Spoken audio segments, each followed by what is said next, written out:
You've done it thousands of times, without thinking, without hesitation, without fear. You take a bite, you swallow, and trust that your body knows what it's doing.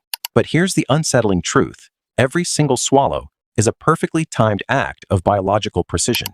Miss that timing by a fraction of a second, and the very system that keeps you alive can suddenly start killing you. So here's the question. If evolution had hundreds of millions of years to improve the human body, why didn't it fix something this dangerous? The answer isn't just about choking. It's about how evolution really works.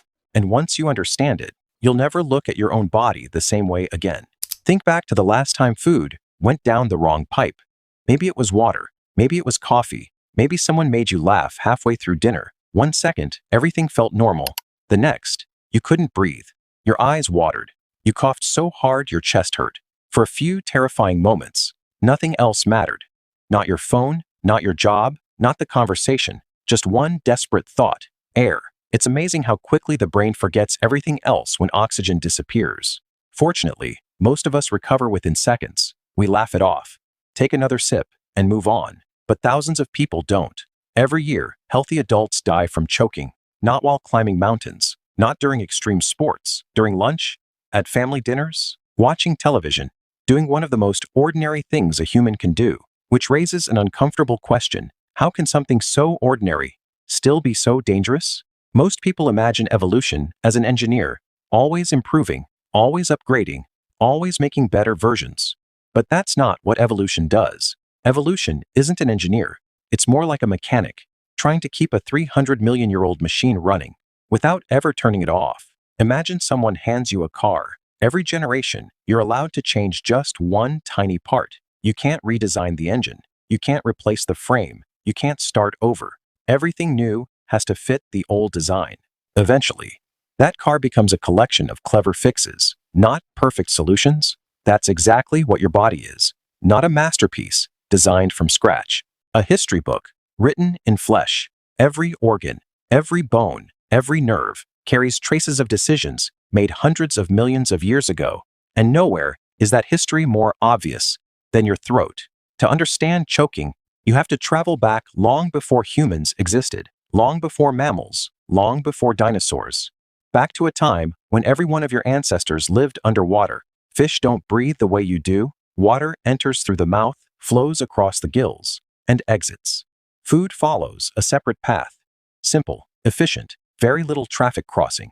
But then, something extraordinary happened. A few ancient fish began surviving outside the water. Over millions of years, those early pioneers slowly evolved lungs. Now, they had an entirely new problem.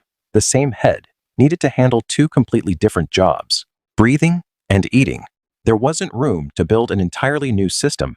Evolution couldn't erase millions of years of anatomy. So instead, it improvised. It forced two life-critical highways to cross at one intersection. Every bite of food, every sip of water, every breath you take depends on traffic moving through one tiny space. Imagine building the busiest highway interchange in America, then routing a high-speed railroad straight through the middle of it. Most days, everything flows perfectly. But when timing fails, even for an instant, disaster follows.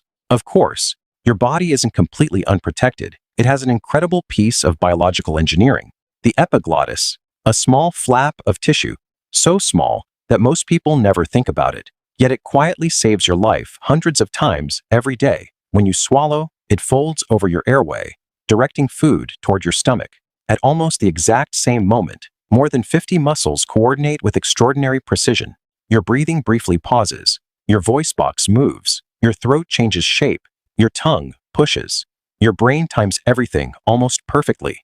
The whole sequence takes less than a second, and you've probably performed it hundreds of thousands of times without ever noticing, until one tiny interruption: a laugh, a sudden inhale, talking while chewing, one moment of bad timing. Now food enters the airway instead. Immediately, your brain launches one of the fastest emergency responses in the human body: cough. Not politely, violently. Your lungs compress. Your chest muscles explode with force. Air blasts outward at astonishing speed, trying to eject whatever doesn't belong there. It feels awful because it's supposed to. That panic, that burning sensation, that uncontrollable coughing isn't your body failing. It's your body fighting. Here's the twist: almost nobody realizes choking isn't a design mistake, it's the price of something else, because the same anatomy that makes choking possible also makes something uniquely human possible: speech. Look at most mammals. They can bark, growl, howl, they communicate, but nothing close to human language. Human speech depends on the position of the larynx. Compared with many other mammals, our voice box sits lower in the throat. That creates a longer vocal tract, and that longer vocal tract allows us to produce an enormous range of sounds. The sounds you're hearing right now, the sounds that built civilizations, stories, poetry, science, music, promises, lullabies, every conversation you've ever had exists because your throat changed. But lowering the voice box came with a cost. The airway became more vulnerable. The crossing between food and air became riskier. In other words, evolution didn't accidentally forget to fix choking. It accepted choking because the benefits outweighed the risks. Without that compromise, you might never have spoken your first word. Think about that.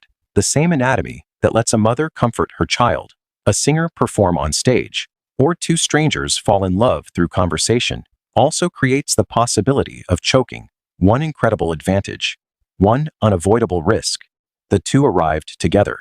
But wait, you might ask, if choking kills people, wouldn't natural selection eventually remove it? It sounds logical, until you remember what evolution actually rewards. Not perfection, not comfort, not even survival forever. Only one thing: passing on genes. Most people who choke fatally are older adults. Many have already had children. From evolution's perspective, its job was already complete. Natural selection isn't planning for retirement. It isn't trying to maximize lifespan. It's trying to maximize reproduction. Cold? Maybe. But evolution has never been sentimental. It doesn't ask, can this body be perfect? It asks, can this body survive long enough? Those are very different questions. And once you understand that, other strange features suddenly make sense. Your wisdom teeth no longer fit modern jaws. Your lower back still struggles with walking upright. Your knees wear out. Your eyes contain a blind spot. Childbirth is unusually difficult. Again and again, the human body reveals the same story, not perfect solutions, compromises. Maybe that's the biggest misconception we've inherited. We assume evolution is climbing toward perfection. It isn't. There is no finish line, no master blueprint, no final version of the human body waiting to be completed. There are only trade-offs. Every improvement solves one problem, while often creating another. Your body isn't the result of perfect design. It's the result of countless successful compromises, stacked on top of one another across hundreds of millions of years. And somehow, against impossible odds, those compromises were enough to carry life all the way to you. So the next time you swallow, take a second to appreciate what's happening. Hundreds of muscles, countless nerves, millions of years of evolutionary history working together in complete silence. Not because your body is flawless, but because it has become remarkably good at balancing impossible choices. And perhaps that's the real lesson evolution leaves behind. Perfection was never the goal. Progress was. Because the reason you can laugh, the reason you can sing, the reason you can tell someone you love them, is the very same reason your throat can sometimes betray you. You're not living inside a perfectly engineered machine. You're living inside the latest draft of a story that has been rewriting itself for hundreds of millions of years.